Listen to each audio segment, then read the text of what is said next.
Sabi ko nga, sa lahat ng ating ginagawa, dapat ginagawa natin yon kasi nagte-thank you tayo kay Lord. Parang naging kasabihan ng mga matatanda, magsimba ka para pagpalain ka. Hindi. Magsimba ka kasi pinagpala ka.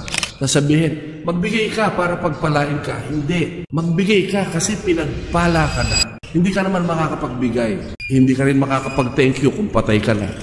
Hello?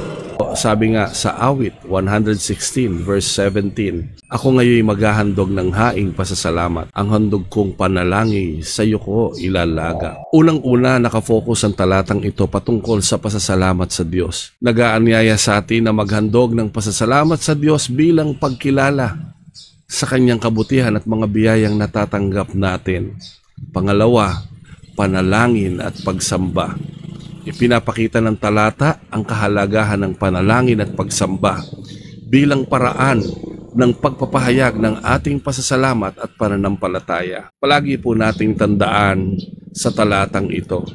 Unang-unang dapat nating tandaan ay ang pagkilala sa kabutihan ng Diyos. Ang pag-aalay ng haing pasasalamat ay isang paraan ng pagkilala sa lahat ng kabutihan at pagliligtas na ginawa ng Diyos sa ating buhay. Sabi ko nga, sa lahat ng ating ginagawa, dapat ginagawa natin yon kasi nagte-thank you tayo kay Lord. Kaya ka nagpapasalamat, kaya ka naghahandog ng pasasalamat sa ating Panginoon kasi grateful ka.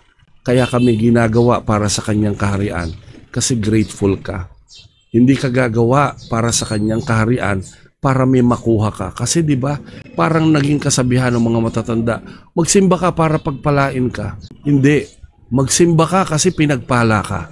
Sasabihin, magbigay ka para pagpalain ka. Hindi. Magbigay ka kasi pinagpala ka na. Hindi ka naman makakapagbigay. Hindi ka rin makakapag-thank you kung patay ka na. Hello? Pagkilala sa kabutihan ng Diyos, kaya ka nagte-thank you. Pangalawa, kaya ka nagte-thank you kasi isa itong paraan ng pagpapahayag ng pananampalataya. Alam mo, every time na tinatawag natin ang pangalan ng Panginoon, nagpapakita ito ng patuloy na pananampalataya at pagtitiwala sa Kanya. Diba?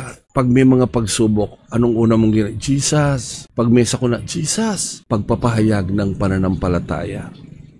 Pangatlo, palagi nating tandaan, sinasabi sa talatang ito ang tunay na pagsamba sa pamamagitan ng gawa. Ang pag-aalay ng handog, hindi lamang sa salita kundi sa gawa. Tulad ng sinabi ko, kaya ka gumagawa kasi nagte-thank you ka. Palagi nating tandaan, unang-una, pagkilala sa kabutihan ng Diyos. Pangalawa, pagpapahayag ng pananampalataya.